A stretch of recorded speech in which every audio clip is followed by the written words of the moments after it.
Selamat pagi anak-anak. Pagi. Ibu. Ya, Pagi, Bu. ya, apa kabar semuanya? Baik. Baik. Baik. Puji Tuhan.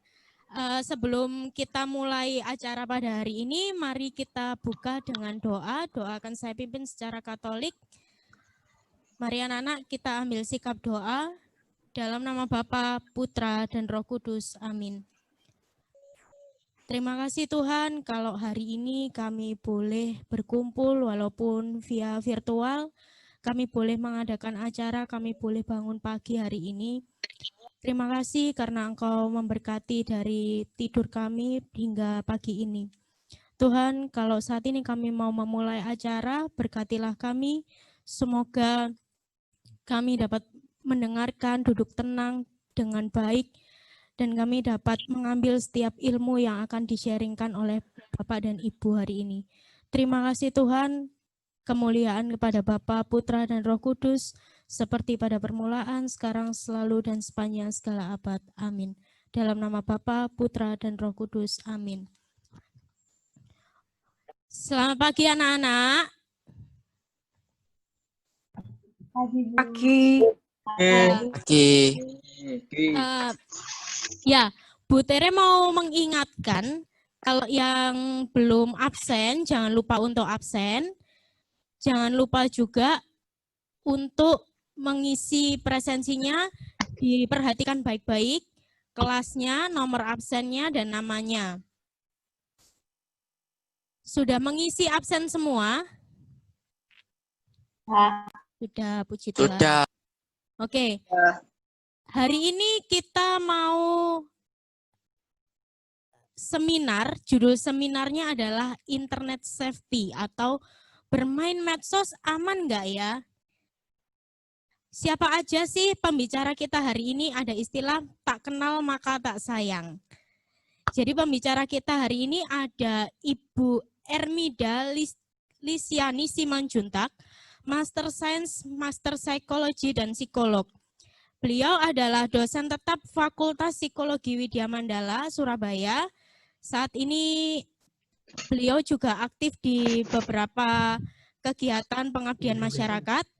Selain itu di sebelah Bu Tere juga ada Bapak Vitalis Angga, Sarjana Komunikasi, Sarjana Komputer. Saat ini Bapak Angga bekerja di PTPN, benar ya Pak? Iya. Kalau yang sudah kenal Pak Angga, bisa say hello sama Pak Angga. Ya, nanti sesi sekarang ini kita akan mendengarkan pemaparan dari Bu Mida terlebih dahulu, lalu ada pemaparan dari Pak Angga. Setelah itu kalian boleh tanya jawab apa saja yang kalian mau tanyakan, karena sayang sekali kalau misalkan kalian nggak tanya itu sayang banget, karena Bapak dan Ibu ini expert di bidangnya. Bu Mida juga, kalau ada yang mau tanya, Bu, kalau screen time itu berapa jam sih yang boleh? Dampaknya apa Bu kalau bermain game banyak atau bermain medsosnya berlebihan tuh dampaknya apa? Silakan tanya sebanyak mungkin karena sekolah sudah memberikan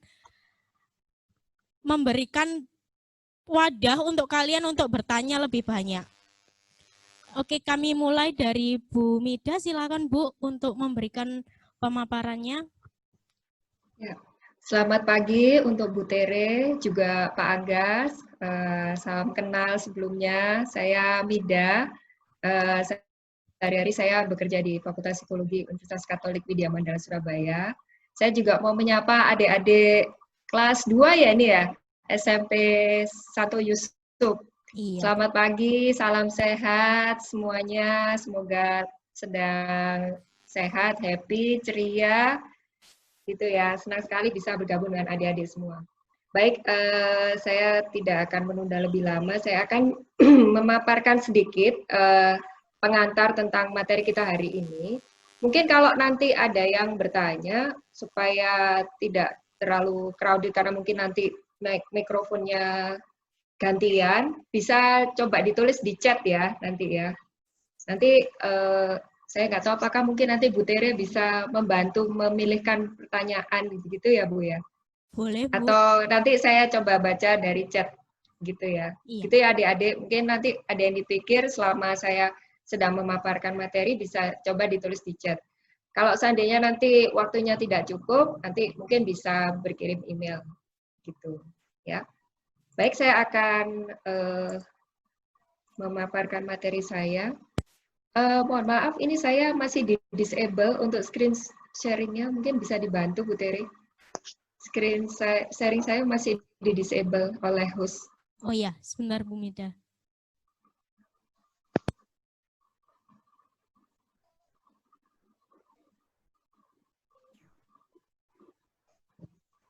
Silakan Bu. Oh ya, baik, terima kasih. Apakah semuanya sudah bisa melihat screen saya? Sudah, Bu. Sudah Terima bisa. kasih. Ya, baik. Saya mendapatkan tema kebetulan dari Bu Tere tentang judul ini ya, bermain medsos aman nggak ya kira-kira. Nah, saya mungkin mulai dari pertanyaan untuk adik-adik dulu, mungkin nggak perlu dijawab secara langsung, tapi mungkin bisa ditulis di kertas atau di dalam hati. Kira-kira sehari itu bisa online berapa lama adik-adik semua gitu ya. Kemudian aktivitas apa yang biasanya dilakukan kalau online? Ya, misalnya apa, buka situs atau medsos, main game dan lainnya. Nah, nanti mungkin bisa disimpan di hati atau mungkin dituliskan di kertas karena nanti kaitannya dengan materi kita hari ini. Seperti itu. Ya. Nah, sementara memending jawaban dari pertanyaan itu, saya punya sebuah video ini, contohnya ya. Saya putarkan videonya dulu ya. Saya stop sharing dulu sebentar.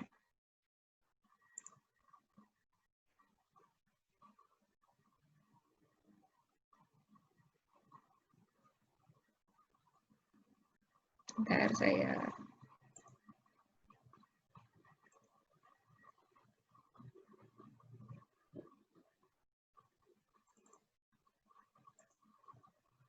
Maaf sebentar ya.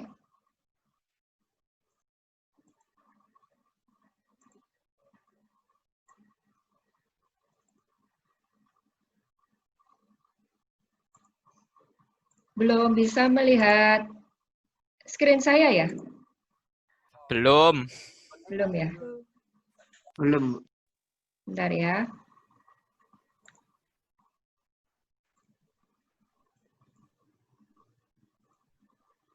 Saya coba ambil dari...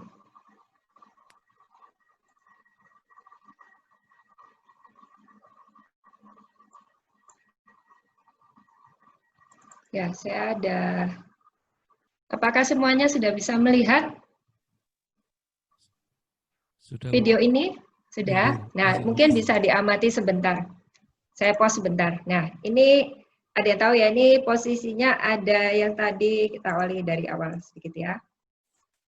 Ini bawa minum bersama anaknya, kemudian minumannya ya diapakan? Diletakkan di tempat sampah ya. Kemudian kita lihat lanjutannya.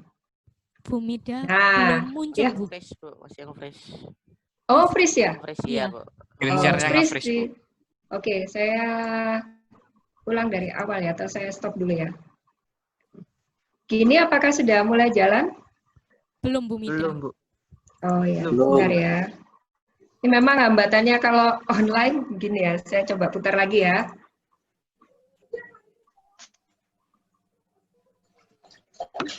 Kita lihat utuh dulu. Apakah sudah tampak? Belum, Bu. Belum.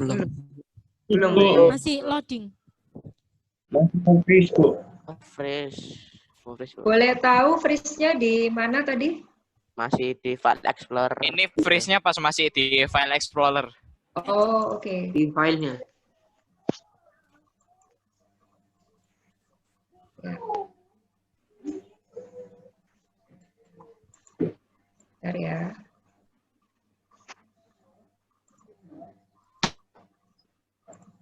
Mungkin bisa di stop share dulu, Bu. Nanti setelah videonya jalan, baru coba di share lagi yang ambil yang di video yang Ibu mau share tadi, Bu. Mungkin bisa. Iya, ini saya sudah stop share ya, Pak ya. Iya, Bu. Ini saya Kemudian sudah stop share. dibuka dulu videonya. Ya. Jangan di-share dulu, dibuka dulu videonya. Oh ya, sebentar. Oke. Kalau sudah terbuka di laptop Ibu, Ya, sudah. ya coba di-share lagi, kemudian cari yang di video tadi yang sudah terbuka, Bu. Ya, sebentar. Ini sudah saya buka, saya share lagi ya Pak ya berarti ya. Iya, Bu. Enggak muncul ya.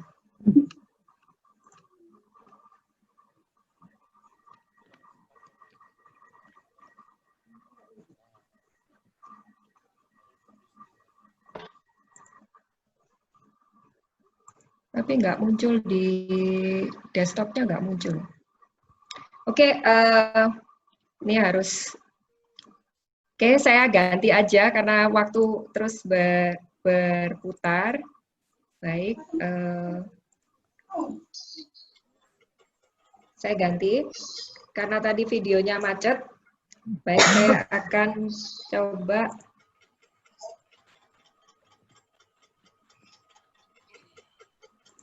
kembali ke file. Sebentar.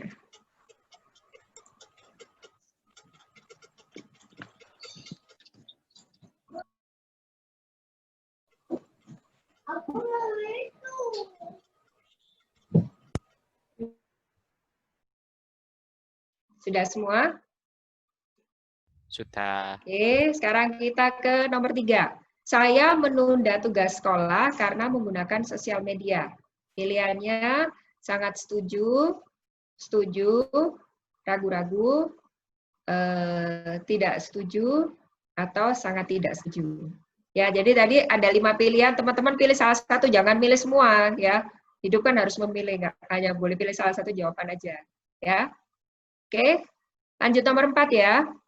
Saya merasa jengkel bila seseorang menginterupsi saya waktu saya menggunakan sosmed. Menginterupsi itu maksudnya saya lagi main sosmed, terus kalau ada orang ganggu atau apa ngajak bicara, menginterupsi gitu ya, itu rasa jengkel gitu. Nah, pilihan jawabannya sama, sangat setuju, setuju, ragu-ragu, tidak setuju, atau sangat tidak setuju. Sudah, nomor 4? Lanjut ke nomor 5. Hari-hari dapat berlalu tanpa adanya kebutuhan untuk menggunakan sosmed. Ya, pilihannya sama, sangat setuju, setuju, sangat ragu-ragu, sangat tidak setuju, setuju atau sangat tidak setuju. Oke, kita ke nomor 6. Saya kesulitan untuk langsung tidur setelah menggunakan sosial media. Jadi kalau udah pakai sosmed itu jadi susah tidur. Nah, kira-kira gimana? Setuju, sangat setuju, kemudian ragu-ragu, tidak setuju, atau sangat tidak setuju. Oke, nomor 7, saya kesal bila harus memotong waktu menggunakan sosial media. Pilihannya sama tadi, sangat setuju, setuju, ragu-ragu, tidak setuju, atau sangat tidak setuju. Ya, nomor 8, keluarga saya menegur saya kalau terlalu lama bermain sosial media. Pilihannya sama tadi, sangat setuju, setuju, ragu-ragu, tidak setuju, atau sangat tidak setuju. Sudah? Sekarang nomor 9, nilai-nilai saya, ini nilai-nilai di sekolah maksudnya ya, nilai-nilai saya menurun karena banyak bermain sosial media. Pilihannya sama tadi, sangat setuju, tidak setuju, ragu-ragu, tidak setuju atau sangat tidak setuju. Ya. Nomor yang terakhir, saya terus berpikir tentang apa yang terjadi di sosial media waktu saya tidak akses sosmed. Jadi waktu misalnya lagi pelajaran itu kebayang-bayang terus nggak gitu tentang sosial media. Sama pilihannya sangat setuju, setuju, ragu-ragu, tidak setuju, atau sangat tidak setuju.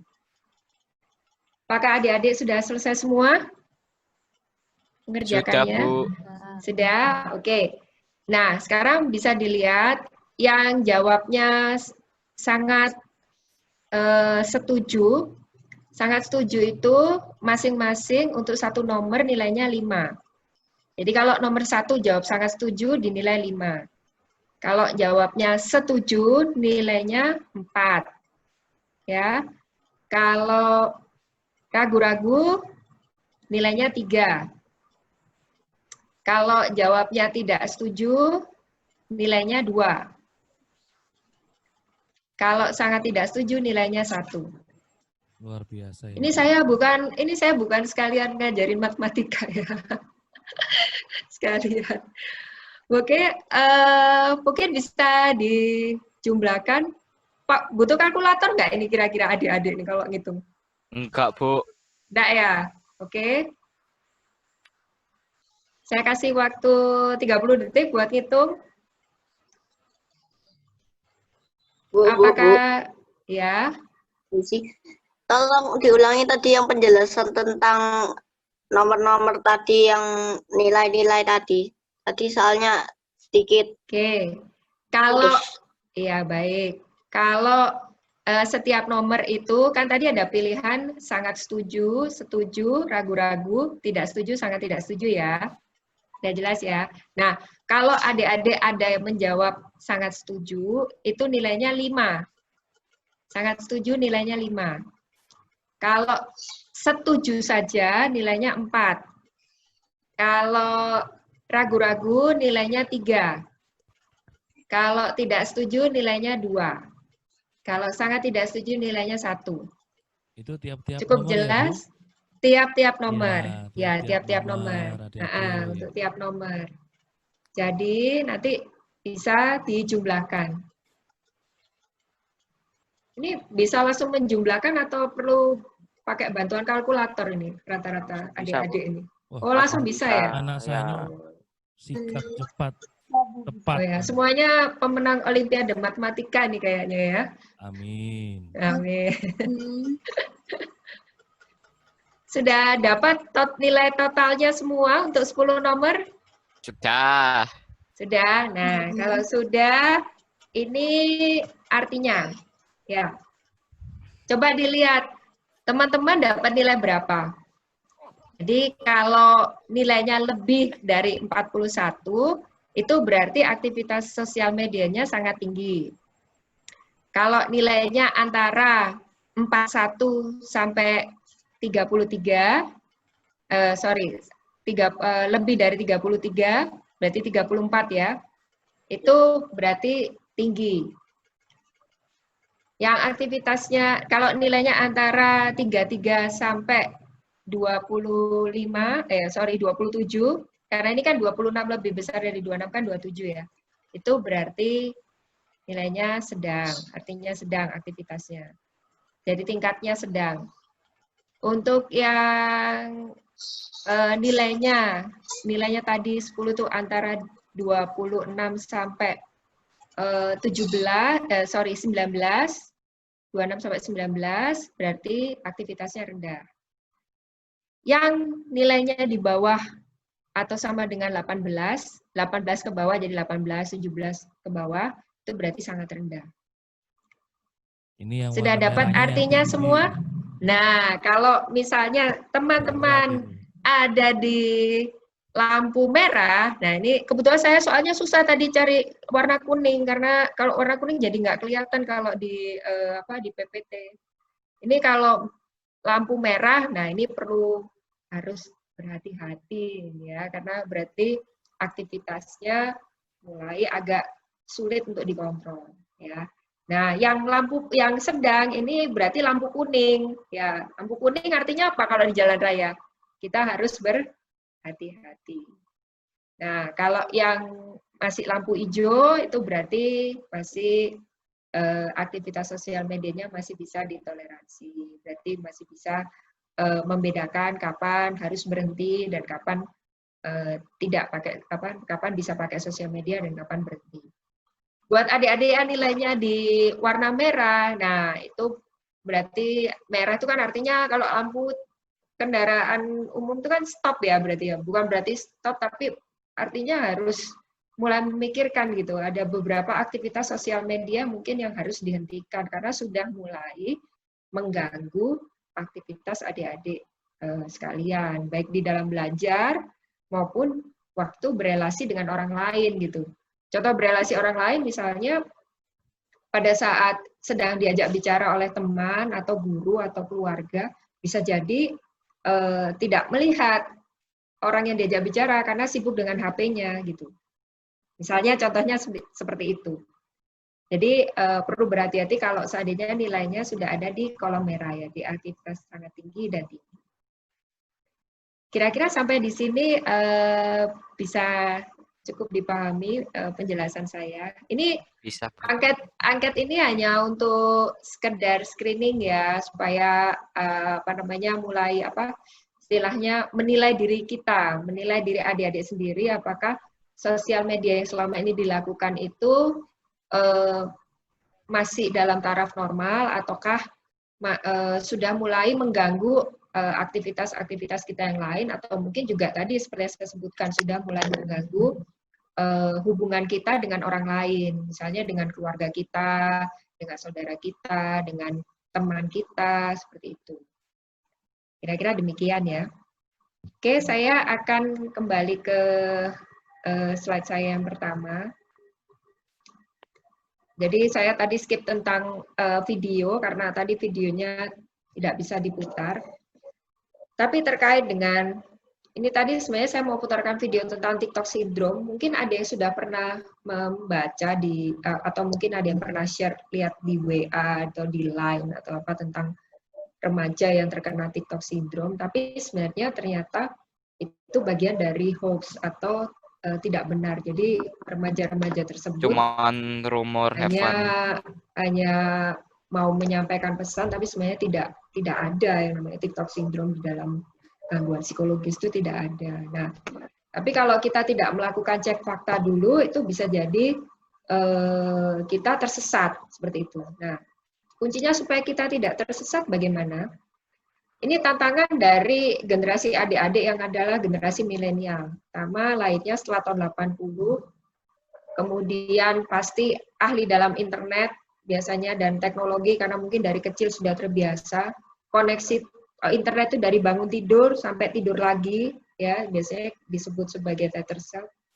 Kemudian sangat suka membagikan apa yang sedang dialami langsung secara online.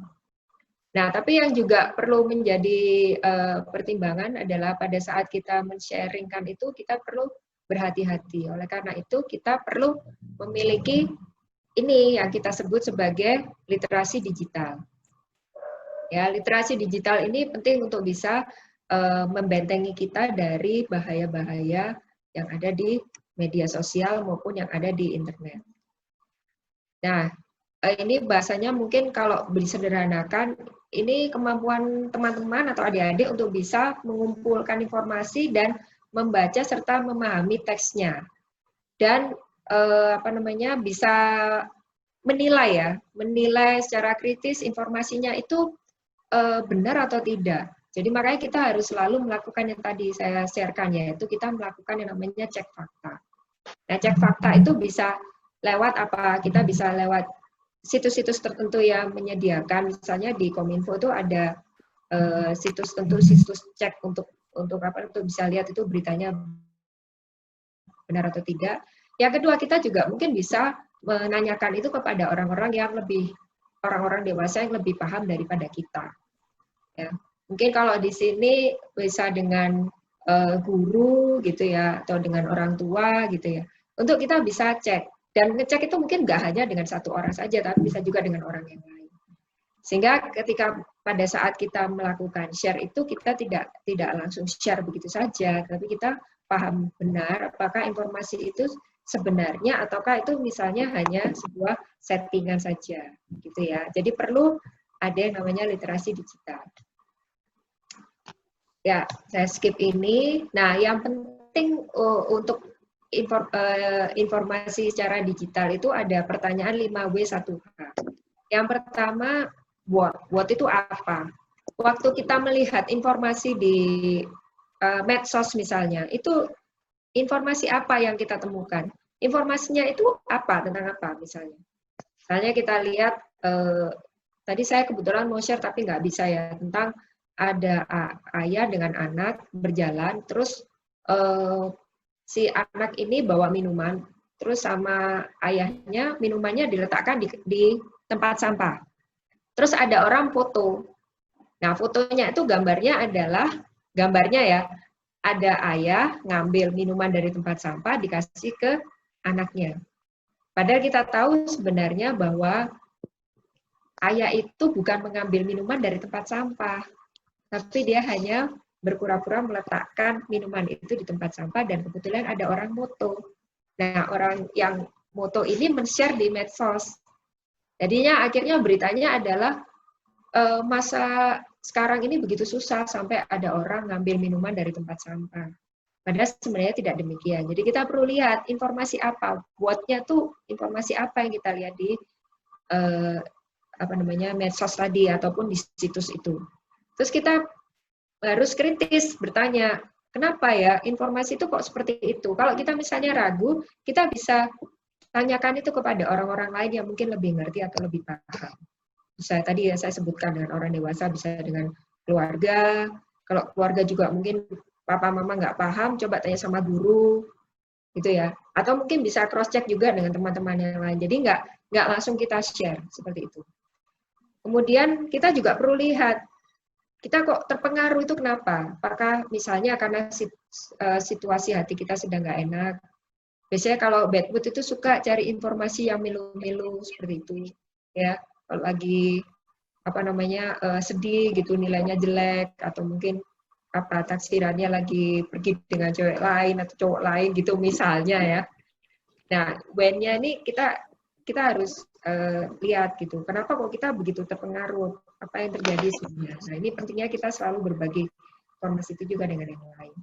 Nah, kita juga perlu kritis dan tanya, kalau informasinya dibagikan, itu siapa yang untung ya dari informasi ini? Bukan rahasia kalau seandainya di medsos itu banyak sekali orang melakukan tindakan-tindakan yang ekstrim. Tujuannya untuk clickbait atau yang kita sering sebut supaya dapat number of like. Semakin aneh, number of like-nya semakin banyak, berarti semakin beruntung. Nah, tapi sebenarnya ketika kita membantu men-share keanehan itu sebenarnya menguntungkan dari orang tersebut. Dan kita perlu lihat, itu akan menyebabkan orang lain mengalami tersesat secara informasi atau enggak. Kemudian kita juga perlu lihat di mana informasi itu, alternatif yang lain dari informasi itu bisa kita dapatkan. Ya. Dan kita perlu lihat juga bagaimana informasi dan sistem itu sesuai enggak sebenarnya dengan apa yang sebenarnya terjadi.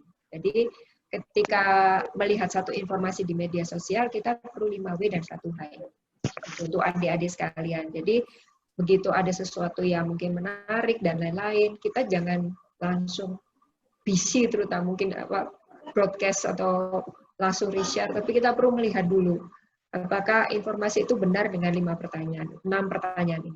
Mungkin agak terlalu ribet ya kalau kita harus tanya buat gue, tapi yang paling sederhana yang bisa kita lakukan adalah sharing ya Bu ya. Iya, kita menanyakan dulu kepada orang-orang lain apakah ini memang seperti ini. Jadi nggak langsung di broadcast di share seperti itu. Mohon maaf, saya boleh tahu kurang berapa menit lagi ya untuk saya ya waktunya. Kurang 10 menit Bu Mida. Oke, ya terima kasih. Kemudian yang saya juga mungkin ingin sharekan dengan adik-adik adalah tentang netiquette. Jadi pada saat bermain media sosial atau apapun tuh ada etiketnya atau ada tata caranya. Ya ini kebetulan saya ambilnya dari University of Texas. yang mungkin gampang untuk kita secara detailnya ya, yang mudah. Pada saat kita berkomunikasi dengan media sosial, pertama harus ada identitasnya dulu. Ya, jadi jangan no name gitu. Kadang-kadang kalau misalnya mengontak seseorang lewat media sosial gitu, mungkin juga perlu jelas. Nah, cenderung kalau misalnya kita menyembunyikan informasi, nah kita perlu berhati-hati sebenarnya. Kita tuh mau share informasi yang seperti apa kok kita sampai perlu menyembunyikan identitas kita. Nah, hati-hati, jangan-jangan informasinya mungkin juga nggak benar. Ya, atau kita mungkin berniat kurang baik dengan orang lain, ya mohon dihentikan. Kenapa demikian? Karena setiap kali kita sudah men-share informasi, itu pasti akan ada jejaknya. Ya, kita sebut jejak digital, dan itu tidak bisa dihapus. Meskipun sudah di-delete dari medsosnya, itu akan bisa di-track lagi. Jadi berhati-hatilah. Mungkin nanti masa-masa adik-adik sudah kuliah, sudah kerja, perusahaan itu nanti bisa men-track bagaimana kita tuh dari jejak media sosial kita. Jadi berhati-hatilah untuk men-share apapun di media sosial, karena itu akan bisa tetap di-track. Dan yang nomor 2 juga penting, kita perlu melihat secara bijak. Yang ditulis itu apa? Terus bagaimana kita artikan gitu ya. Jadi perlu kita lihat secara cermat. Jangan kita telan bulat-bulat, tapi kita tadi seperti saya katakan sebelumnya, kita tanyakan mungkin kepada orang-orang yang lebih paham kalau seandainya kita memang merasa kita nggak paham dengan informasi tersebut. Dan ini yang juga perlu juga kita jaga, walaupun itu media sosial ataupun mungkin dunia digital yang kita nggak ketemu langsung, kita tetap harus bersikap sopan dan tertata sesuai dengan nilai-nilai yang ada di Indonesia, di masyarakat kita. Nah, kita juga perlu paham satu hal, bahwa di dalam lingkungan digital itu orangnya tuh bermacam-macam, sehingga bisa jadi kita tidak mendapatkan reaksi yang semestinya. Misalnya kita udah sopan, ternyata dibalas nggak sopan. Nah, itu kita jangan tersulut, terus malah jadi saling komen. Misalnya di medsos jadi saling komen, ternyata tersinggung, ketemuan, akhirnya bertengkar. Akhirnya malah jadi berkelahi secara fisik. Nah, kita juga perlu paham bahwa orang ini macam-macam. Nah, tapi minimal kita bisa mulai dari adik-adik sendiri dulu ya. Bahwa kalau memang sudah mengarah hal yang kurang baik, ya sudah kita stop aja, kita hentikan. Nah, perlu berhati-hati juga, jangan mudah untuk melakukan spam atau nyepam gitu ya. Medsos itu bukan tujuannya untuk nyepam. Kemudian memilih, kalau memang kita berinteraksi dengan medsos, gunakan emoticon yang sesuai ya, dan jangan gunakan singkatan-singkatan yang mungkin bisa menimbulkan multi tafsir gitu ya, sehingga akhirnya menimbulkan ketidaknyamanan orang-orang yang kita ajak berinteraksi. Kemudian setiap hal itu ada privasinya ya, dan itu harus kita hargai, rahasia dari orang lain. Jadi mungkin ada teman misalnya curhat tentang sesuatu lewat Line gitu atau WA, itu bukan untuk di-share di Instastory misalnya, ya, berbahaya sekali karena seperti yang tadi saya katakan, sekali itu sudah ada di dalam media sosial, itu akan selalu ada di sana dalam bentuk jejak digital. Nah, ini sama seperti yang tadi saya katakan, menghargai orang pihak lain ya, privasi pihak lain. Kemudian kalau mau posting dipikir dulu. Jadi jangan setelah bagi baru kemudian menyesal. Kita sering lihat sekarang di media sosial ya, banyak beberapa saya nggak tahu orang-orang yang terkenal gitu ya. Mereka tuh suka sekali, terutama saya lihat di Indonesia, suka sekali melakukan hal-hal yang kurang pantas, kemudian setelah itu di-share demi mendapatkan number of like. Setelah itu, kalau ternyata reaksi masyarakat karena sudah kebetulan view-nya banyak dan tidak setuju, kemudian klarifikasi dan minta maaf. Nah, ini justru malah menimbulkan image yang jelek. Jadi, saya harap adik-adik juga nanti seperti itu. Jadi, ketika mau posting itu dipikir dulu, gitu ya. Kemudian juga menyampaikan sesuatu kalau di media sosial sebaiknya tidak keluar dari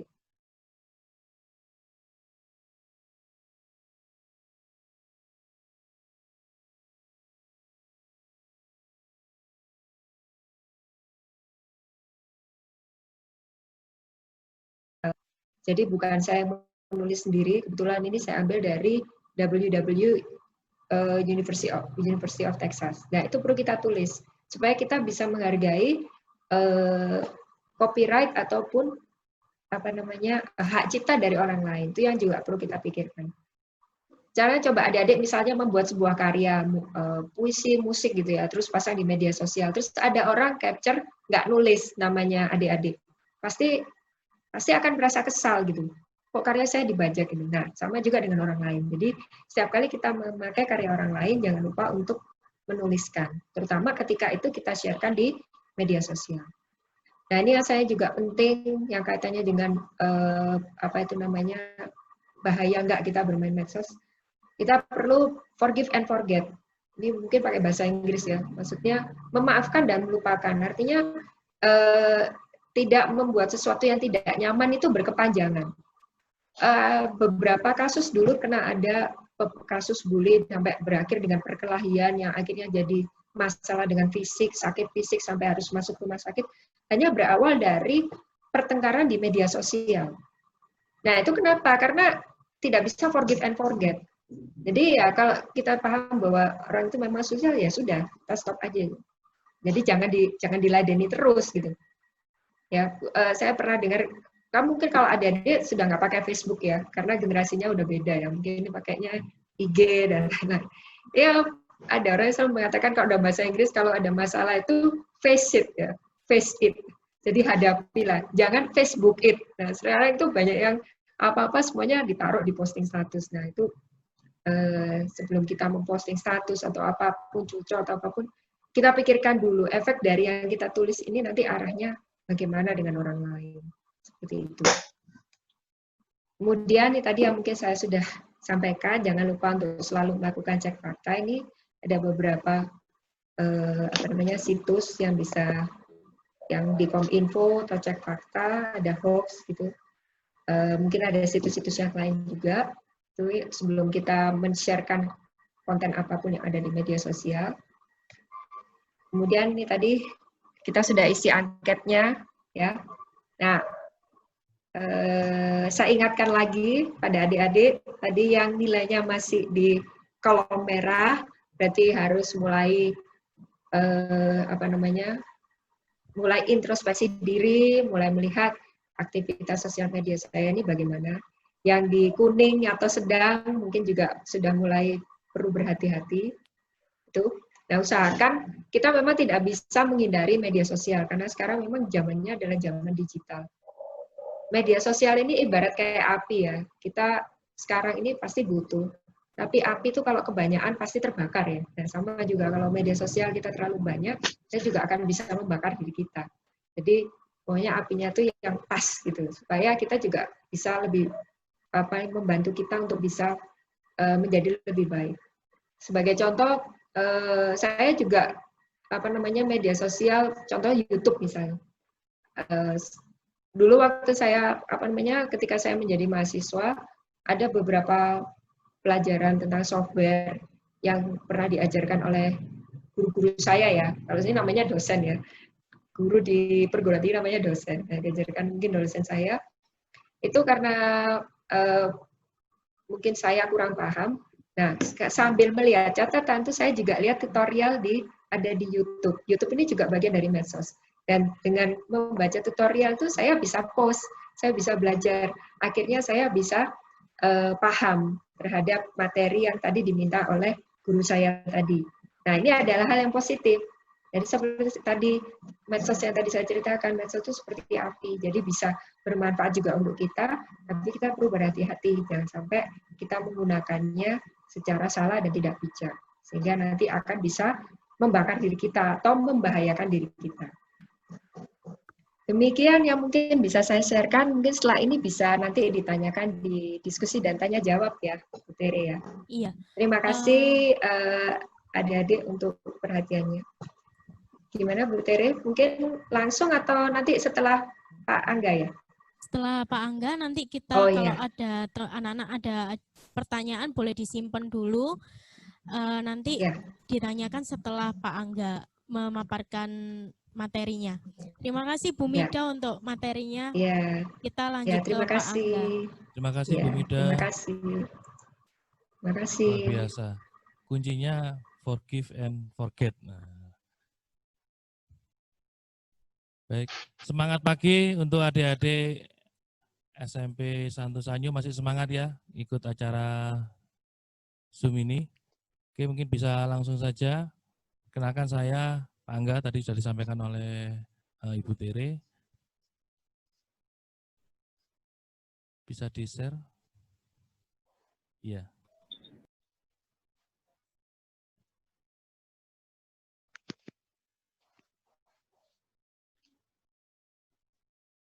Sudah keluar? Sudah. Oke, baik. Lanjut. Oke, next. Kita akan bahas tentang aman enggak ya kita bermedsos. Sebelumnya perlu diketahui medsos itu kan, oke, ini next. Oke, jadi ini sekilas saja apa sih internet itu sudah pada tahu ya. Jadi semua media, perangkat yang terhubung dengan jaringan data khususnya, atau istilahnya terkenal sekarang dengan namanya di dunia maya. Ini adik-adik semua pada umumnya sudah tahu. Kalau nanti ada yang masih tanya lagi bisa dimasukkan ke chat box-nya. Next. Sedangkan media sosial sendiri, next please.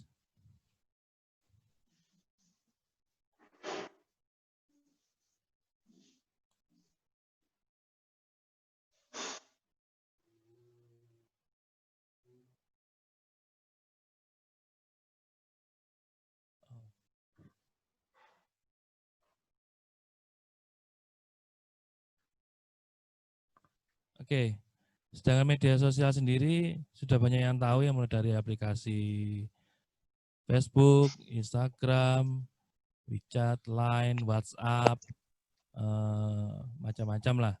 Dan yang banyak IG, YouTube pun itu termasuk salah satu media sosial. Dan adik-adik juga banyak yang sudah tahu, mungkin juga sudah pada menggunakan.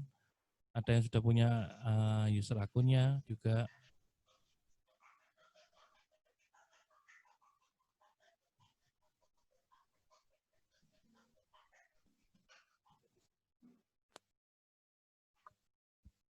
Oke, jadi ini macam-macam media sosial ya yang pernah ada atau sampai sekarang masih ada. Mungkin ada beberapa yang sudah tidak ada. Nah, ini yang ada sampai sekarang. Next.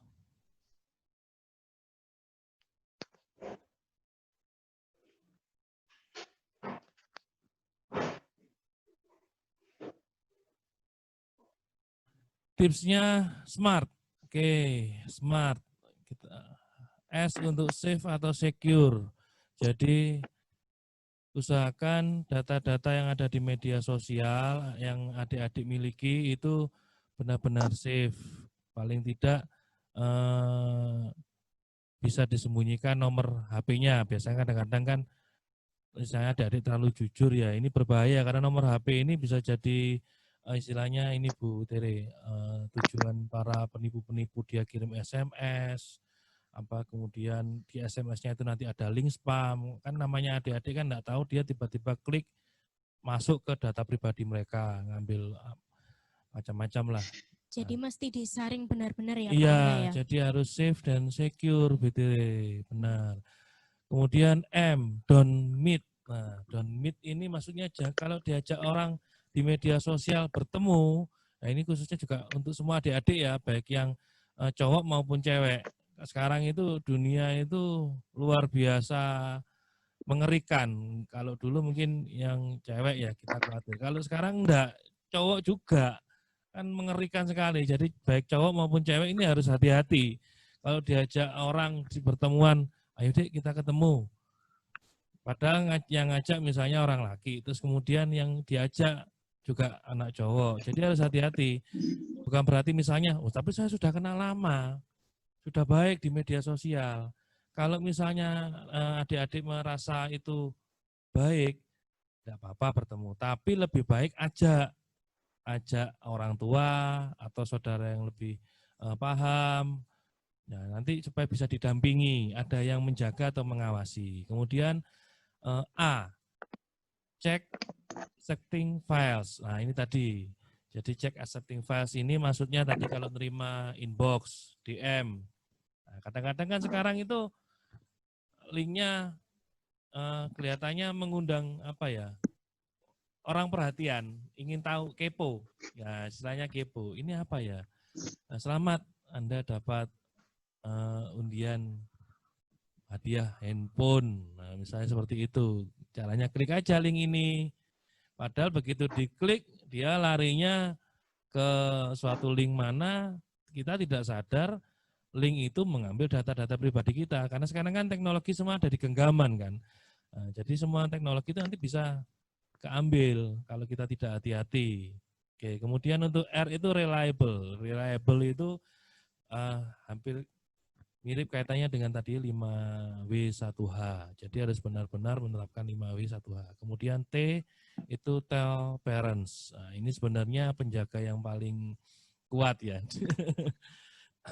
Tapi kadang-kadang kan kalau parents itu biasanya dikunci, jadi orang tua nggak bisa tahu password dari anak.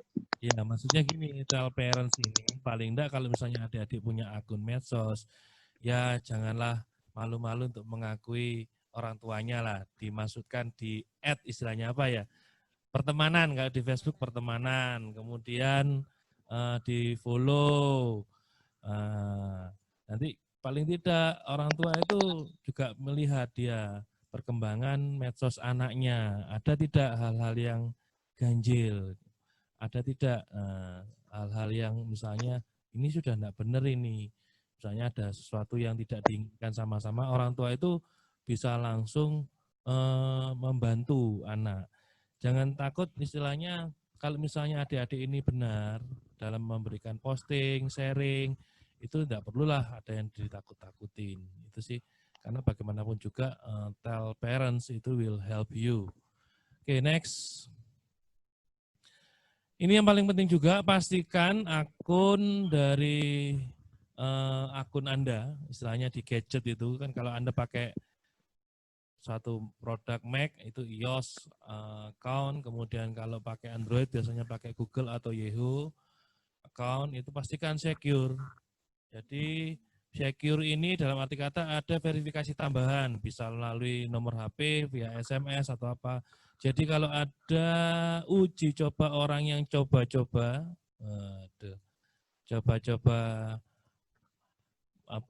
memaksa akses akun Anda, karena semua media sosial itu jujukannya ibunya itu di sini, Bu Tere. Jadi walaupun misalnya suatu saat media sosialnya Bu Tere kehack, asalkan ibunya ini tadi safe, masih secure, itu masih bisa ketolong, bisa diambil lagi media sosialnya. Seperti itu. Jadi pastikan itu tidak hanya media sosial, semuanya. Jadi pastikan ini benar-benar secure. Kemudian yang langkah berikutnya adalah pemeriksaan keamanan. Nah, ini biasanya kalau kita nggak sadar, nggak istilahnya terbiasa ya, install aplikasi di HP Android, itu kan selalu akan muncul begitu aplikasi terinstall, kita mau run, dia akan muncul pemberitaan notifikasi. Aplikasi A akan mengakses ini. Kemudian di situ ada tombol izinkan atau tidak. Itu harus adik-adik baca-baca benar. Jangan sampai misalnya sudah terburu-buru install aplikasi game, biasanya ini yang game, itu dia ada pemberitahuan keamanannya, tidak adik-adik baca, langsung izinkan aja. Nah, nanti khawatirnya sampai ada informasi yang sifatnya sampai detail semua diizinkan, pihak ketiganya bisa masuk, bisa membaca. Itu yang bahaya itu, ya. Berarti kalau boleh disimpulkan harus lebih cermat lagi untuk membaca notifikasi-notifikasinya kalau menginstal beberapa misalkan Gmail atau aplikasi yang seperti kalau sekarang kan lagi zamannya kayak TikTok atau apa. Nah, itu Iya, mesti betul. lebih pinter lagi, lebih cermat lagi, jangan malas membaca. Benar. Nah, itu biasanya kalau mungkin bisa dicoba lah, nanti adik-adik mau coba install apa. Dia akan setelah selesai install, sukses, di run, dia akan muncul notifikasi aplikasi ini akan mengakses mikrofon, aplikasi ini akan mengakses akun misalnya Google Anda, itu ada tanda panah kecil biasanya. Itu bisa diklik kok. Jadi itu bukan hiasan. Itu kalau diklik dia akan muncul informasi apa saja yang akan diakses oleh pihak ketiga itu. Nah, itu kalau sampai misalnya dia minta informasi password, informasi apa, kalau disetujui ya nggak salah, sama yang punya disetujui, Bu Tiri. Ya amsyong, amblas kalau disetujui. Berarti mulai sekarang berarti lebih cermat lagi dan jangan malas membaca, Iya. lebih tepatnya. Kalau tadi dari Bu Mida, jangan semua di-share atau ada rules-nya ya Bu Mida ya. Jadi 5W 1H, terus lebih membatasi lagi bermain medsosnya mulai ada di angka mana. Saya refleksi diri, jadi udah ada di angka mana kita bermain media sosial gitu ya. Iya, betul Bu Tiri. Betul. Ya. Oke, dari saya itu presentasinya sudah selesai Bu Tiri. Oke. Sekarang terima kasih Pak Angga. Ya. Sekarang Bu Tere membuka sesi tanya jawab untuk anak-anak. 5 pertanyaan pertama, silakan ditanyakan. Boleh ditanyakan langsung, boleh via chat, boleh raise hand.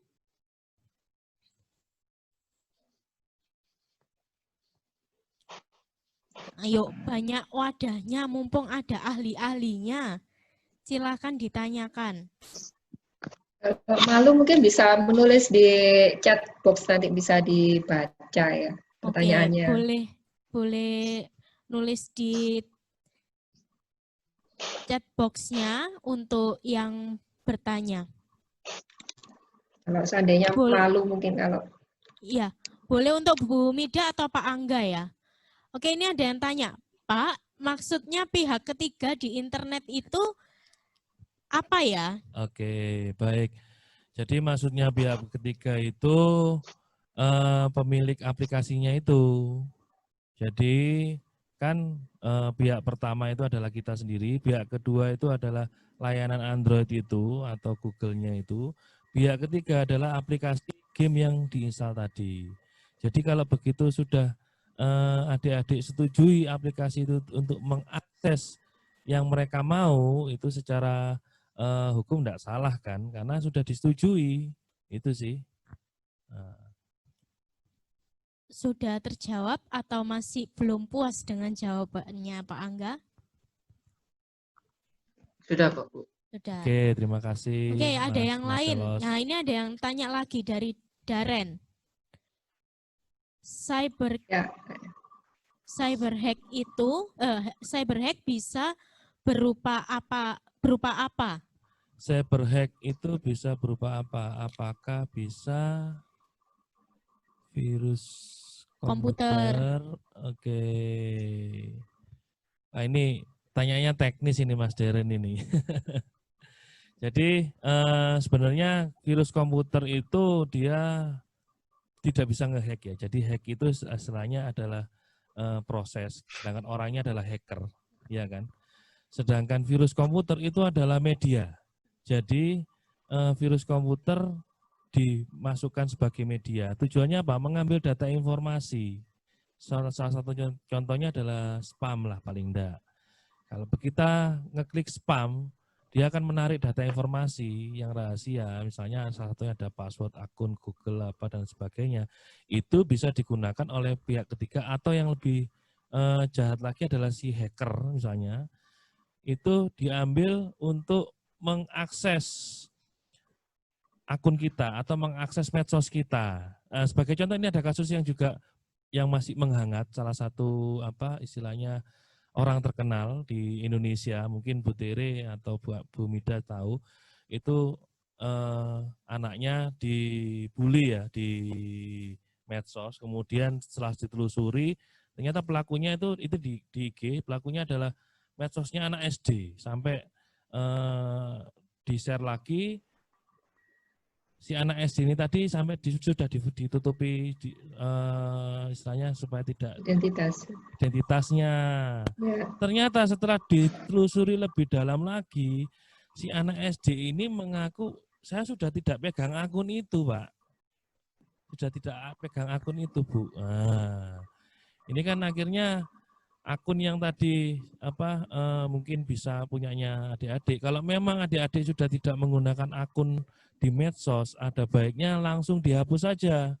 Jangan dibiarkan dia merana sendirian, kesepian di dunia maya, akhirnya diambil orang, bahaya amsyonge.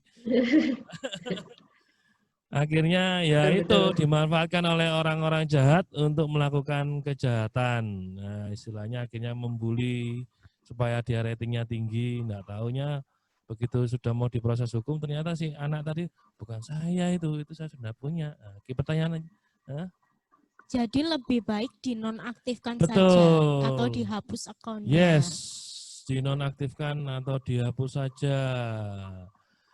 Oke, kemudian untuk ada lagi Ini tadi. ada pertanyaan. Ini Ya. ada pertanyaan untuk saya nih. Minimal Iya. untuk medsos itu berapa jam? Berapa jam ya, Bu? Jadi begini, ini karena agak tricky ya ini pertanyaan ini. Kenapa? Karena medsos itu jenisnya macam-macam ya. Jadi nanti ada dibuat acuan yang loh, Bu, sama anak-anak. iya, Bu. iya. Nah ini tricky. Jadi maksudnya bisa apa namanya? Kalau bicara masalah penelitian, yang saya kalau menjawab sih sedapat mungkin berdasarkan jurnal penelitian. Nah ini belum ada sepakatnya pasti berapa lama, karena kalau menurut saya kembali ke tujuannya juga. Jadi karena kadang ada medsos, misalnya tadi saya ceritakan tentang YouTube tadi ya, itu untuk sarana belajar. Jadi bukan untuk hiburan. Karena kan kalau misalnya media sosial kan kita kenal ada sifatnya kan untuk konsumsi atau partisipasi. Nah ada kalanya kalau tujuannya untuk partisipasi, misalnya saya nggak tahu, kalau kemarin ngirim invitation-nya dari WA itu saya lihat ada YouTube-nya SMP Santo Yusuf sepertinya ya. Apa ini disiarkan lewat YouTube juga? Bu Teri? Ini nanti Ini live kah? Ada atau di belum nanti akan belum. di-share. Oh begitu. Nah ini kan jadinya misalnya kita bertemu ini kan dalam konteks kita belajar ya. Nah ini kalau dihitung sudah hampir 2 jam. Tapi akan sangat berbeda tujuannya kalau untuk hiburan. Ya misalnya hanya untuk posting-posting yang hiburan, yang untuk gangguin teman, bicara-bicara yang nggak ada tujuan seperti itu. Nah jadi akan sangat susah kalau mau dijawab minimal itu berapa lama. Yang perlu kita lihat itu adalah tujuan dari medsos kita itu apa. Makanya tadi saya tawarkan kepada adik-adik sebuah angket sederhana itu sebenarnya tentang sosial media addiction disorder dari beberapa adaptasi dari beberapa skala yang sudah dilakukan oleh penelitian di luar negeri yang terakhir berkembang dari versi Arab dan juga ada yang lain.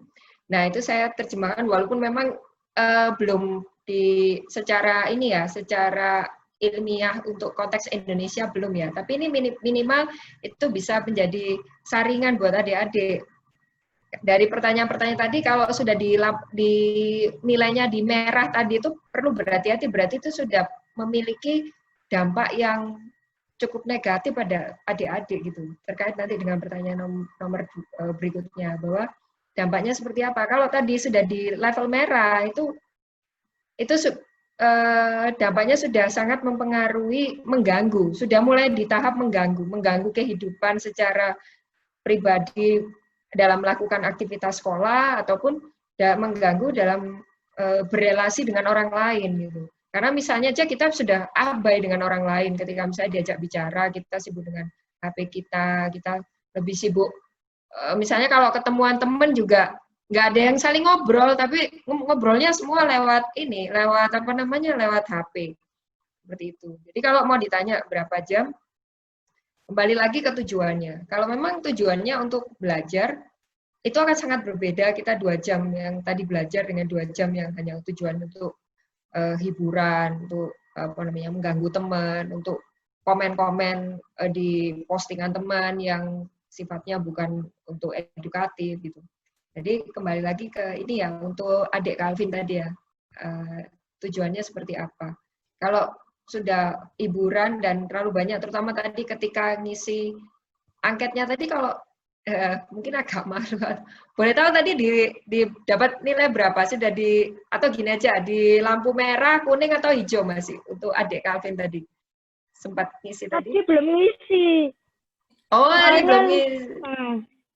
Oh, oke. Ya, cuma nanti beberapa nomor aja. Oke, nanti alatnya, nanti itunya bisa saya share sama Bu Tere ya, nanti bisa lewat WA. Nanti mungkin adik-adik yang mau nyoba sendiri di rumah, bisa sama nilainya nanti bisa cek lihat. Jadi nanti kalau sudah di lampu merah, harap hati-hati. Nanti mungkin bisa mulai melihat pemakaian medsosnya itu berarti sudah mengganggu aktivitas sehari-hari ataupun juga relasi dengan orang lain. Gitu ya kira-kira, Dek Calvin. Ada lagi yang mungkin untuk pertanyaan saya? Sementara belum, mungkin bisa dengan Pak Angga mungkin yang pertanyaan berikutnya tentang dampak positif dan negatif. Iya, dampak positif dan negatif tadi sudah dibantu dijawab sama Bu Mida ya, kurang lebih sama nanti jawabannya. Kemudian yang kedua, ada beberapa aplikasi yang jika login menggunakan nomor HP, kita harus bagaimana ya, bagaimana kita harus menyikapinya. Nah, ini diupayakan untuk login aplikasi-aplikasi, itu akan lebih baik menggunakan akun mailnya saja. Nah, lebih baik menggunakan akun mailnya saja. Itu sih. Sedangkan nomor HP itu sebenarnya untuk verifikasi keamanan itu biasanya pihak ketiga yang pemilik aplikasi, dia akan mengirimkan SMS token, benar enggak? Ini pemiliknya, penggunanya kita. Jadi lebih baik untuk akses aplikasi-aplikasi itu menggunakan akun email. Kemudian next, dampak positif dan negatif cyberhack. Tidak ada yang positif negatif kalau cyberhack itu ya. Jadi pasti akan merugikan. Namanya aja merusak. Iya, rusak, angel wis. Jadi sudah istilahnya tidak ada positifnya ya nak. Oke, next. Ada lagi pertanyaan, Pak, kalau misalkan email kita dihack oleh orang yang tidak dikenal, bagaimana cara kita untuk mengembalikannya? Oke, paling enggak kita harus mengingat biasanya ada pertanyaan bantuan. Ya, jadi pada saat pembuatan email itu adik-adik jangan sampai men-skip pertanyaan bantuan keamanan, kemudian jangan sampai men-skip nomor HP, dan yang ketiga jangan sampai men-skip alternatif email. Ini penting ini.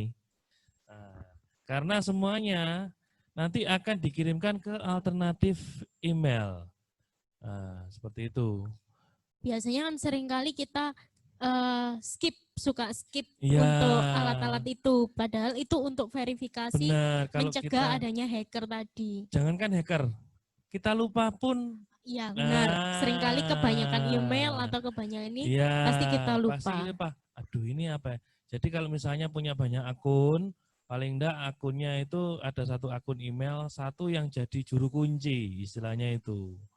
Jadi akun juru kuncinya itu benar-benar dijaga, jangan sampai istilahnya tidak sembarang orang mengetahui. Oke, itu sih. Next. Ini ada lagi pertanyaan untuk Bu Mida. Bu, kalau sudah di angka merah, cara mencegah dari sosmed gimana? Bu Mida. Ya, cara mencegahnya ya. Nah, kalau di angka merah, ini langkah pertama sudah dilakukan, yaitu pertama yang namanya kesadaran. Nah, hari ini kita minimal ada di level harus sadar dulu. Berarti kalau sadar, oh saya sudah di angka merah, ini langkah pertama. Karena kalau mau melakukan pencegahan, tidak akan bisa kalau yang sedang menjalani itu nggak sadar. Jadi pertama harus di level sadar dulu. Nah ini buat siapa nih, adik Clement ya? Nah ini kalau tanya, kalau sudah di angka merah, cara mencegahnya, saya nggak tahu ini adik Clement ini merah atau enggak, saya nggak tahu ya, karena nggak secara jelas menuliskan. Tapi minimal yang langkah pertama adalah menyadari dulu bahwa penggunaan sosial medianya sudah mulai membahayakan diri sendiri. Itu yang pertama. Ketika sudah mulai sadar, yang kedua adalah mencari pertolongan. Nah, mencari pertolongan ini caranya gimana?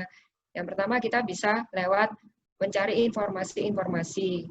Ya, mencari informasi ini bisa kita lakukan pertama, kita bisa bertanya kepada pihak yang lebih paham dari kita, orang dewasa, bukan sembarangan orang dewasa, tapi orang dewasa yang paham, bisa kepada orang tua.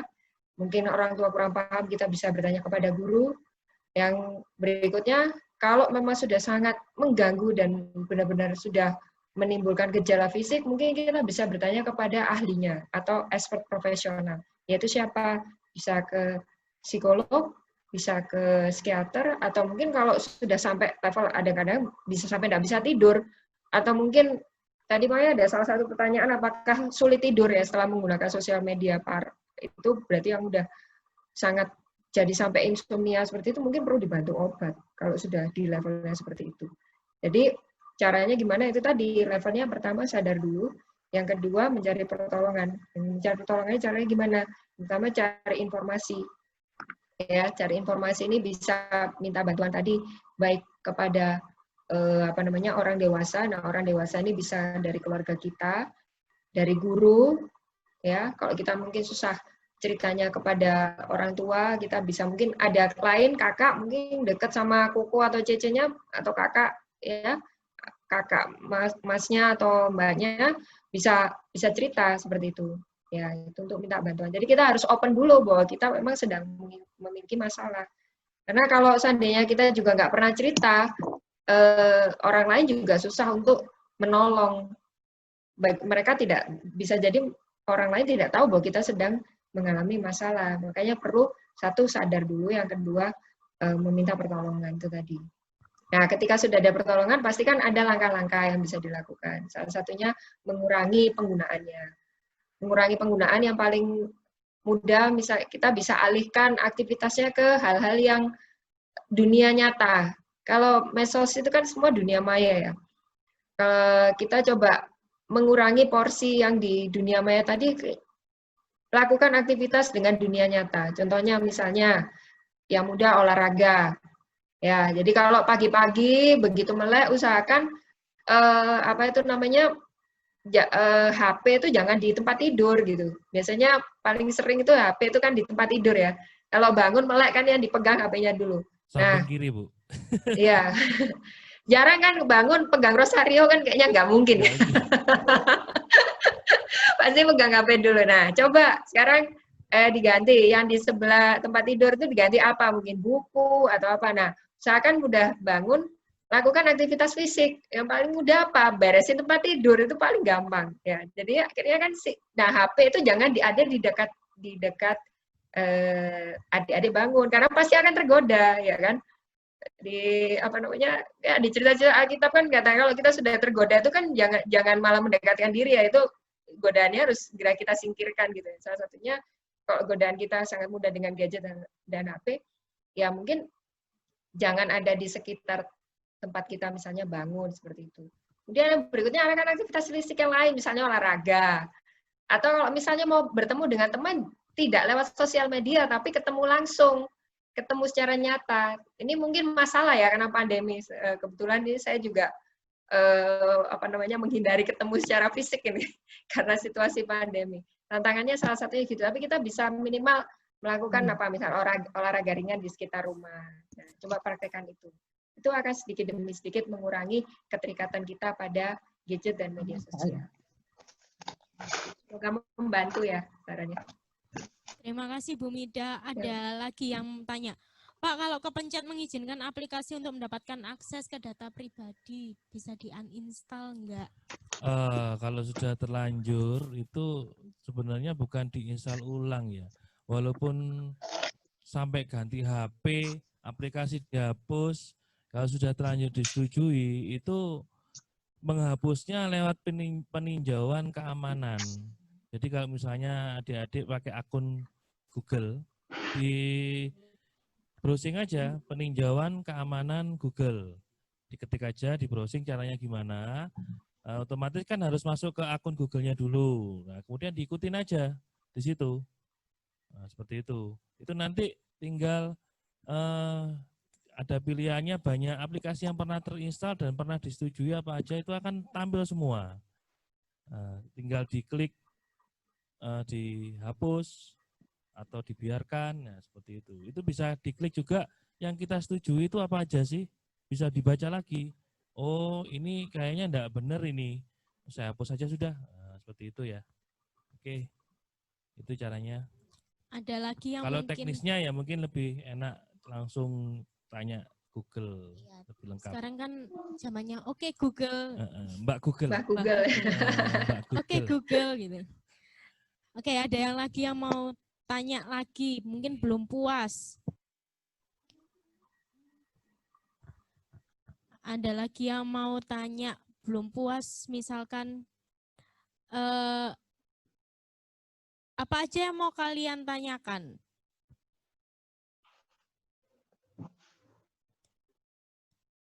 Mungkin ada yang mau tanya, Bu, boleh nggak sih kalau bermain medsos itu, biasanya gini Bu Mida, ada ini yang pertanyaan untuk Bu Mida, kalau misalkan ada yang tidak terbuka dengan orang tuanya saat bermain medsos.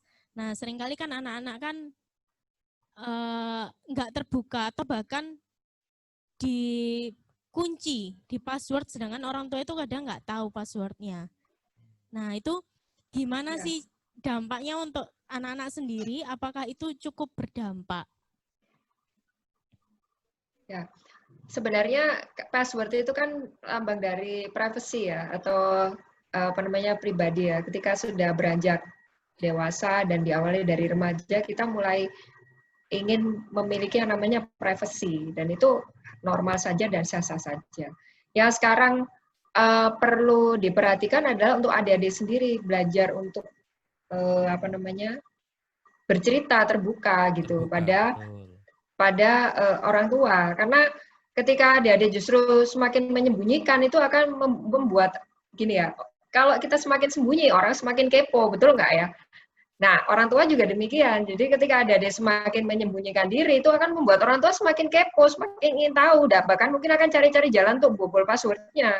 Tapi kalau adik-adik terbuka, iya, kalau terbuka dan apa namanya segala sesuatu yang nggak enak atau nggak enak diceritakan dengan orang tua, dan siapa yang paling dekat dengan keluarga, pasti kan ada, mungkin kita lebih dekat sama mama misalnya, atau mungkin lebih dekat sama papa, atau mungkin lebih dekat sama kakak. Tapi minimal adik-adik punya ada satu orang di keluarga itu yang dekat untuk kita bisa bercerita apa saja seperti itu. Sehingga ketika ada masalah-masalah yang dihadapi, terutama berkaitan dengan dunia maya atau media sosial ini, akan ada orang yang minimal akan membantu, bisa memberikan pertolongan. Karena pada dasarnya kita nih, meskipun saya sendiri sudah dewasa, kita ini adalah makhluk sosial. Kita pasti butuh orang lain. Nah, siapa orang lain pertama yang bisa kita percayai? Itu satu adalah yang nggak akan mungkin menjerumuskan kita adalah keluarga. Seperti itu. Kalau memang ternyata, wah kok menurut saya nih kayaknya nggak ada yang susah ya Bu, seperti itu.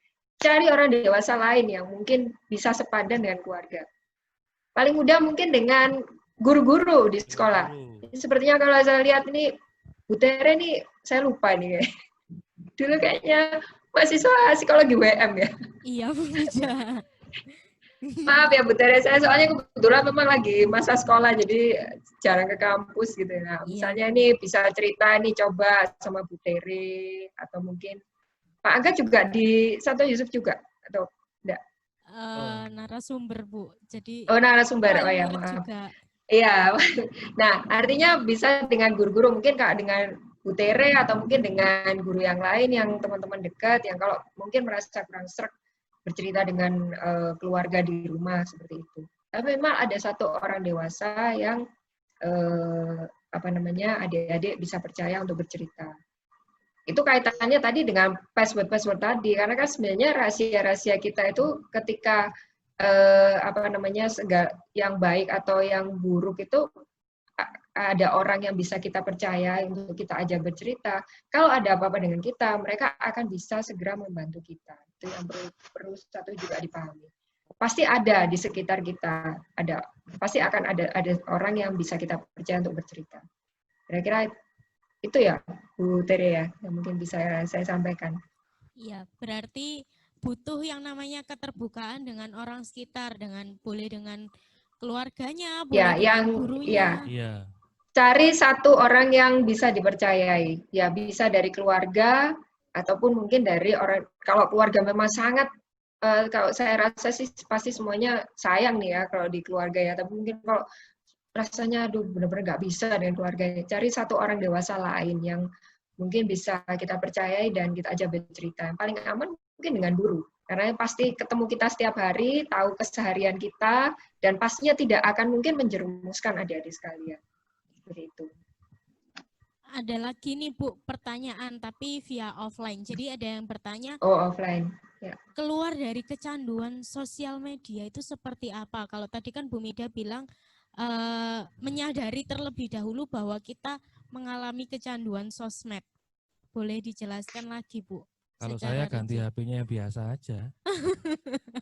Jangan yang smartphone. Iya. Gimana Bu Mida? Ya, yang tadi gimana caranya, pertanyaannya gimana cara keluar ya? Cara keluar dari kecanduan sosial media.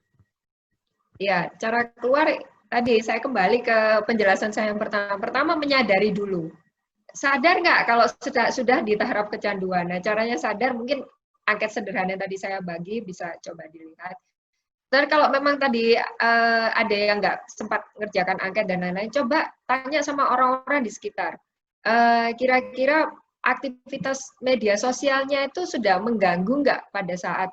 Jadi kita tanya sama orang lain, aku kalau main gadget dan lain-lain itu sudah membuat kalian jengkel apa enggak? Biasanya kalau orang yang sudah candu itu pasti akan membuat orang di sekitarnya itu jengkel.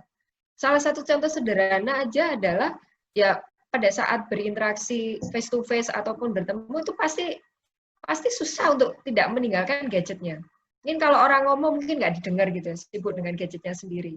Terus mungkin apalagi terutama pada situasi pandemi ini ya kita semua belajarnya sistem online ya.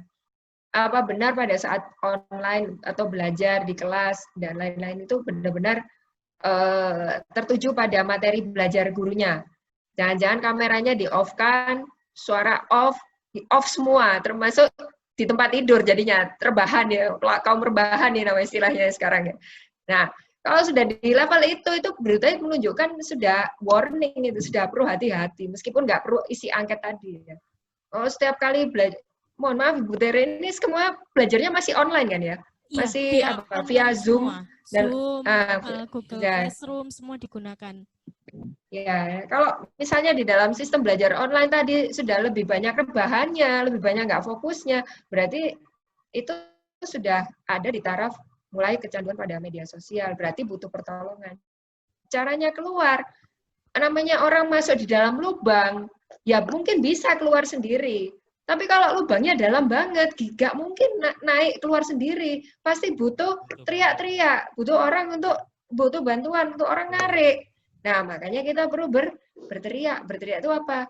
Minta pertolongan pada orang-orang di sekitar. Siapa yang tadi saya sebutkan?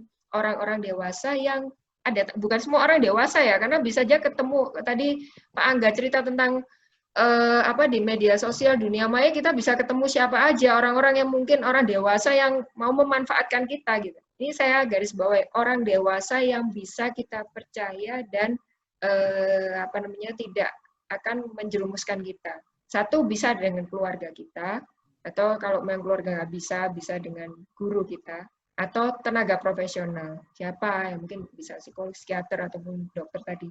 Untuk kita minta pertolongan gitu. Tapi minimal harus ngomong dulu, harus teriak dulu itu. Saya menyerubus nih di dalam lubang. Lubang apa? Lubang kecanduan medsos.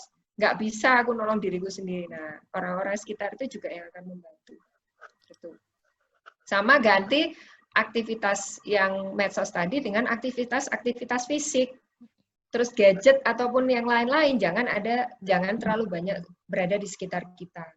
Tak sediakan satu tempat untuk akses itu. Jadi jangan selalu gadget mungkin kita bawa kalau memang kondisi kita sudah sangat sulit berpisah dari media sosial. Kira-kira demikian, Bu Tere. Oke, sama nggak Bu, kalau misalkan dengan, kan tadi ini kita bicara sosial media, sama nggak dengan kita bermain game online? Nah, ini ada pertanyaan, kalau main game jam 24 jam gimana rasanya? Saya nggak membayangkan, jujur saja. Sama, saya belum pernah sampai 24 Nah. jam. Iya, 24 2 jam. jam itu sudah mata itu sudah sakit sebenarnya. 2 jam itu mata sudah sakit, sudah ngantuk, sudah payah sebenarnya. 24 jam mungkin ya enggak tahu juga saya. Gimana Bu Mida? Apakah rules-nya sama dengan kita bermain game online? Sama, kalau menurut saya sama. Karena kan aktivitasnya semua kan aktivitas yang dilakukan secara online. Yang perlu kita cermati kan, tadi pertanyaan saya pada saat menggunakan berapa jam, tadi kan pertanyaannya tujuannya apa? Karena kalau misalnya kita aksesnya YouTube untuk tutorial belajar, atau mungkin saya nggak tahu apakah mungkin sudah ada aplikasi gamenya itu adalah untuk belajar matematika gitu, tapi saya yakin rasanya hampir nggak ada ya aktivitas game main belajar matematika. Biasanya untuk dapat poin, naik-naik, ketemu, dan lain-lain. Yang tujuannya untuk hiburan gitu. Nah, itu berarti sudah berbahaya. Nah, langkahnya apa? Sama tadi dengan media sosial, harus ngomong dulu, menyadari dulu bos, sudah pada bermasalah, masuk di dalam kecanduan game online. Harus teriak dulu kalau di dalam lubang, supaya orang lain bisa menolong. Cari sampaikan itu kepada orang-orang dewasa yang bisa dipercaya. Seperti itu. Berarti kalau ada pada tahap kecanduan, berarti kita harus lebih ke sadar dulu, terus setelah itu kita minta bantuan ke orang lain sehingga orang lain bisa menolong kita dengan berbagai cara. Itu bisa dari lewat orang tua, bisa melalui guru, bisa melalui orang yang lebih tenaga expert profesional. Iya, benar. Iya. Biasanya betul. tapi ini Bu, kalau mau sadar diri itu biasanya agak sulit. Nah, paling tidak harus belajar. Betul, Pak. Iya. Biasa istilahnya manusiawi ya Bu ya. Kalau ada Iya, plusnya memang kita bisa untuk iya. kalau ada plusnya itu kita bisa tahu sadar diri. Tapi kalau ada negatifnya untuk sadar diri itu sulit biasanya. Jadi biasanya Betul. sadar diri itu harus dari orang lain yang ngasih tahu atau menginformasikan. Kamu ternyata kok gini ya. Nah, biasanya kan seperti itu kan. Ada cerminnya. Iya, Nah, ya itu. cermin istilahnya. Nah, betul. Nah. Jadi maksud saya untuk sadar diri tadi yang saya katakan itu bukan menyadari diri sendiri enggak, tetapi sampai di taraf sadar bahwa saya ini ada masalah. Nah, untuk membuat sadar ada masalah, tadi bisa ceknya 2. Tadi angket kasar yang saya beri, kalau memang tadi nggak sempat ngerjakan, coba tanya sama orang-orang di sekitar kita, bisa dari keluarga atau teman. Waktu saya melakukan akses main game online atau main medsos, itu sudah di taraf menjengkelkan dirimu atau enggak? Itu aja sederhana pertanyaan. Bikin kamu kesel enggak? Kira-kira apa ya kalau bahasa Surabaya? Aku mencekno enggak sih kalau sudah ketemu gadget gitu. Nah, kalau mencekno itu nah ini hati-hati nih sudah, ini berarti levelnya sudah lampu kuning ya kan, berarti sudah level menjengkelkan orang lain gitu. Karena mungkin tanya, kenapa kok aku nih mencekno gitu ya. Biasanya kan bahasanya anak gitu. Ya soalnya kamu ngeliat gadget terus, dijawab ngomong mungkin nggak pernah ngeliat kita gitu, sibuk sama gadgetmu sendiri. Kalau diajak kumpul-kumpul juga kamu nggak pernah ngomong gitu, sibuk update lah, malah lebih sibuk foto, tapi nggak mau ngobrol gitu misalnya ya. Tuh, nah itu sebenarnya sudah usaha untuk menanyakan tuh untuk membuat diri kita mungkin sadar. Dan juga jangan marah-marah, diingatkan biasanya kan anak-anak itu kan ini betul sensitif kalau masalah sensi baper iya jangan baper jangan baperan nggak sudah diberitahu kalau dipanggil itu segera jawab, ditaruh dulu HP-nya, jangan jalan sama bawa HP akhirnya kebentuk, sudah digitu diingatkan marah-marah wah jadi baper gak karu-karuan. Langsung mikir anak-anak, kayaknya aku kayak gitu juga enggak ya? Ya, oke. Kayaknya waktu kita sudah habis. Seru sekali ngobrol dengan Bu Mida sama Pak Angga. Saya jadi kangen masa-masa kuliah. Aduh. Oke. Terima kasih anak-anak untuk kegiatan hari ini. Kalian luar biasa. Ternyata aktif-aktif juga anak-anak Santo Yusuf. Lalu Ibu mengingatkan lagi, jangan lupa untuk presensi yang sudah di-share-kan oleh wali kelas kalian di grup. Sekali lagi saya terima kasih sekali untuk Bu Mida dan Pak Angga yang sudah bersedia menjadi pembicara di acara Internet Safety atau judulnya adalah bermain medsos aman nggak ya? Nah, sekarang karena kalian sudah tahu rules-nya, jadi lebih berhati-hati lagi, lebih banyak membaca lagi, menyaring lagi berita-berita yang masuk ke kalian. Sekali lagi terima kasih. Kalau saat ini kita mau tutup dengan doa. Mari kita tutup dengan doa.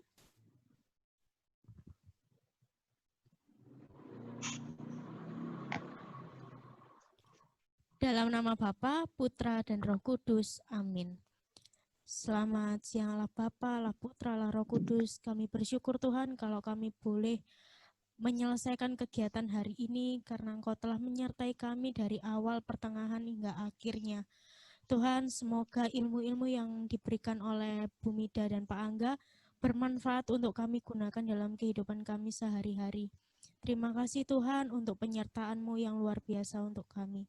Kemuliaan pada Bapa, Putra, dan Roh Kudus, seperti pada permulaan, sekarang, selalu, dan sepanjang segala abad. Amin. Santo Yusuf, doakanlah kami. Dalam nama Bapa, Putra, dan Roh Kudus. Amin. Terima kasih anak-anak. Selamat siang. Happy weekend. Terima kasih Terima Bu kasih, Bu Tere, Mida. Pak Angga. Anak-anak terima kasih semua ya sudah mendengarkan. Bu, ya. Bu, ya Bu, ya. Amin. kembali. Ya Bu, ya Bu, ya Bu. Ya.